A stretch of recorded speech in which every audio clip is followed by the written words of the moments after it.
was depressed. I was anxious. I was a very negative, like, self-talking person. I was so busy, I'd never eat anything. So I'd get to 4 o'clock in the afternoon and be like, I'm going to fall over if I don't eat. And that's when I started just to binge eat from 4 to whenever I went to bed. And I'd also do my snacking at night, since I had to act like I was, alert, awake, alive, and try and get through my day and be like a normal person. But inside I was literally dying, basically. So basically it was my health that had made that. Oh my God, I don't even know why I'm crying.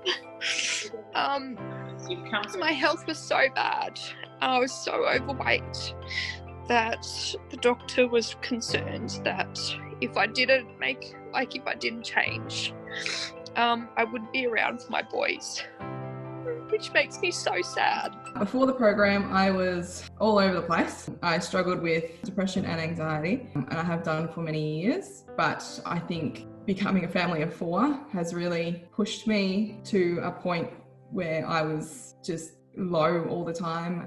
I didn't want to move my body. I just wanted to sit on the couch and sleep, or just eat whatever foods I could get my hands on, just to get through the day. I just had enough and I needed some me time, and I didn't know how to really get that me time, I suppose, to look after myself in order to look after the family. I was quite an active person, always have been, and it was quite frustrating because my mind and my body weren't really letting me. I think I just sort of got grumpy at myself more than anything, and I was like, no, that's it. I need to do something for myself. I'm sick of feeling the way I'm feeling, looking the way I'm looking. So I didn't even look in the mirror for I don't know how long, and just the messy hair, don't care kind of scenario. But I wanted to get back to where I was, but I needed a little bit of coaxing and encouragement, and I wasn't sure where I was going. But I was just looking here, there and anywhere, and then I was stoked to actually get the first phone call. I was literally jumping up and down after the phone call. I was quite excited, and I was determined to make a change and get back to the way I used to be, where I was, where I felt alive, I guess. Being a mum, first time mum, becoming a mum, and then not only that, struggles that happened, with the changes in my body, I kind of, struggled with the changes that happen that nobody ever tells you about, trying to get used to my new body, I suppose, was the biggest prior or after having my son. I was, in all honesty, I was down in the dumpsters. I was not in a good place. Mind-wise, I was at the bottom pit because I was struggling with everything. Like I said, with the changes to my body was the biggest one. The amount of weight I had put on, the incontinence that I was suffering, after labour, that was the part that I really struggled with. And then trying to get used to my new body. Started getting back pains, leg pains, knee pains, through the excess weight that I had put on through my pregnancy, because I didn't look after myself. I was basically at rock bottom. I don't actually recall very much of our conversation because I was quite emotional at our first conversation. My mind was not focused. I was still on a high dose of antidepressant. It had just been a very hard few years. Very hard pregnancy with Poppy, my eldest, and then 2 miscarriages, and then a very hard pregnancy with Theo, my youngest. It just got me hitting rock bottom. I wasn't healthy. I was sick the entire time. So probably over a 3-year span, I was sick the entire time. So my internal dialogue, everything, what I was doing to my body was not healthy. I was just absolutely a mess. When I was sick, I would a lot of salt and vinegar rice crackers, rice cakes, anything kind of like toast, dry toast. There was a lot of those high carby foods with high salt to try and dull the constant taste of nauseousness in my mouth. So it was all the dry crackers and things like that. And what would happen then is I was on Zofran and all those other kind of anti-nausea drugs as well. So when I'd have a gap in the nauseousness, I would binge. I would try to get as much food as possible into my body. I think I was doing the best thing, but obviously the quickest foods that I could get were not the best foods for myself. And how did you find that was affecting your mental health at that stage, like those types of foods? Oh, it was terrible, because as soon as it was done and over, I was still feeling sick, I was feeling worse, and then my internal dialogue was beating myself up about making such a bad decision, not only for myself but for my children as well. I was making myself feeling more guilty. The accountability and just having someone there for you that was always on the end of the phone. It was almost like you held my hand. You were here like holding my hand the whole way through the whole journey. The mindset side of it was quite a big thing, because that is the biggest thing that I struggle with. Accountability, because I am that person that just sort of used to be that person, just kind of let things slide. And yeah, the foods and the meal plans were a big thing for me as well, because I do like to try new things. They have a little bit of variation in my foods and that sort of thing. But I was kind of lazy and bored and just sort of did whatever I could. And I didn't really pay attention to what was going into my body, which I knew that was not what I wanted for myself or my family. I think that what really got me in the end was that you were actually willing to take the time to actually help a complete stranger, really. The fact that you're willing to help me, I had never even thought of using a health coach or anything prior to this. Working with somebody with a more positive outlook on life helped me a lot. But not only that, it helped me identify the stuff that I needed to really work on, like mentally. It's knowing that I've got one phone call a week that, shit, she's going to ask me all these questions. Have I done it? I can't lie. Mental homework. Sometimes you feel like, oh no, I just can't be bothered, and you just want to throw it in. But as you start to identify your demons, really, and acknowledge them, and then you decide to, fuck it, you know what, let's just get past this and work through it, you can do it. So a lot of mental struggle, for sure, but I think that phone call that I had with you, you just gotta fucking stop having these pity parties, man, and just get on with it. So that's been, when you told me that, I was like, this is what I need to fucking get on with. I really do. Just stop mucking around, you can do it. It's just, you're just making excuses and putting roadblocks in there for yourself to make it harder. I think since that phone call, I was just like, you know what, you can do it.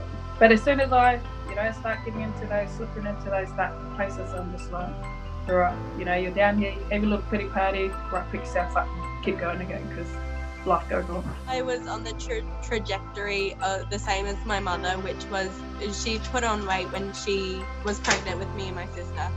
And she just busied herself with being a parent and working and supporting us, that she never really took the time for herself. And now she's at that point now, she had to have weight loss surgery. She's never going to be the way that she could have been, and she's got lots of regrets, and I just didn't want to be like that. And I knew at that point that I was on that same trajectory and I wasn't happy. I was depressed. It was affecting all of my relationship and I was just not happy with myself. So I think I just needed this to get me back on course. The mindset part of it, the length of it. A lot of programs are set up that you do your normal 6-week program or something like that, and then you're on your own. You don't get that mindset coaching. It's kind of like a short term, you do this and then you'll be perfect kind of thing, but it's not the case. So this program, it had the coaching with you obviously over the phone, and I knew that would help keep me accountable because I didn't want to let you down, I didn't want to let myself down,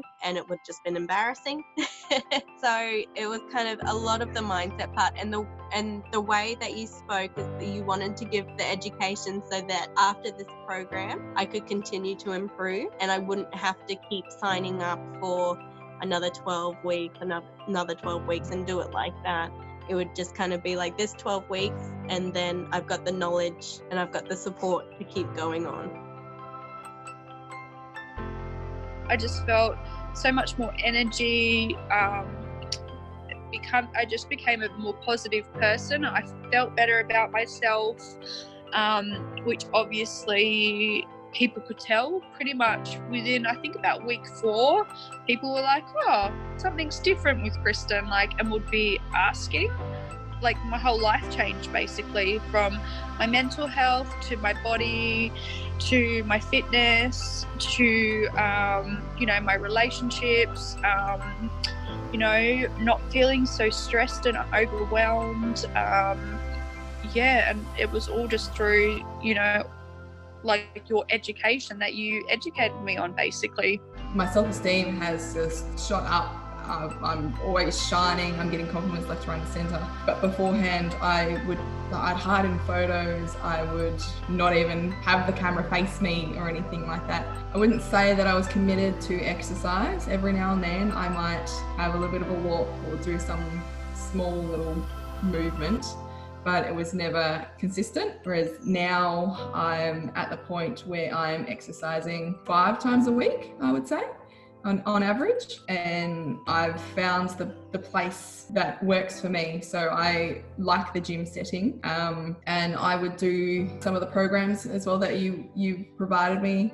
I do some of those in the gym as well as a couple of other things that I do. I'm eating a lot better. I always feel clean, full of energy and light as such. I don't feel like sluggish or like just horrible anymore. I'm constantly wanting to go out on the move. I'm even inspiring others to follow suit as well. So they've been watching me along my little journey, and I've managed to inspire them to get active again and eating healthier. Like when I first started, I just, I knew I needed to go to the gym, but again, I was struggling with actually moving my body. So, a lot of I had ended up with sore wrists, like, as you know, and I really struggled with that, not being able to do a lot of basic tasks, not having the use of my wrists. So it was pretty much in the brace. But I think towards the end there, I was just like, just do what you got to do. And it kind of, with me pushing through some of the pain, even though a lot of people wouldn't do it, it helped me recover a lot faster. So, but that was just me. But prior, I was doing absolutely nothing. I was just like longing to go to the gym, but not wanting to go to the gym because I was too embarrassed about how far I had let myself go. As in comparison to now, I'm in the gym probably 4 or 5 times a week. I feel a lot calmer, I suppose.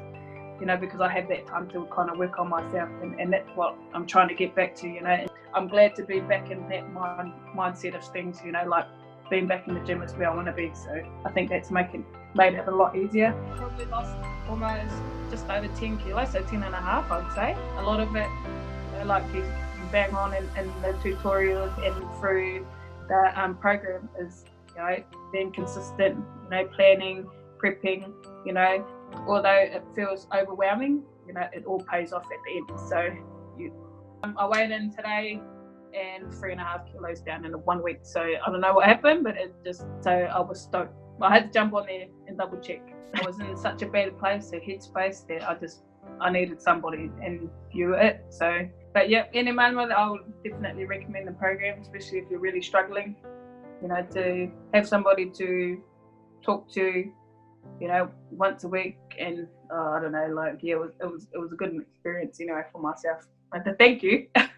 Thank you for everything. I think I've just gone to making time for myself, making a mental note to myself that I'm important, that my mental health and my physical health is I'm the pillar of the family. So I need to do what's right. And it's like a few little things I've put in place is that I'm just super organized. So I have snacks in the cupboard, in the fridge, in the freezer, things that I've prepared for the worst possible outcome. So when I'm not feeling well, then I know that I don't have any of those bad foods in the house anyway. I don't have salt and vinegar chips or crackers or rice cakes. None of that even comes through the door. I've prepared for the worst, and then taking the time out, meditating, doing mindfulness every night, journaling, doing my gratitude journaling, all those kind of things that I didn't really think would have such a huge impact. But I think about good things in the morning and I go to bed reflecting on that, and it just makes me wake up 10 times better. I am very proud of myself. I can look in the mirror and I can, rather than seeing my body, I kind of just see myself. I don't see my imperfections. I don't see my flaws. I just see me. So it's a completely different thing.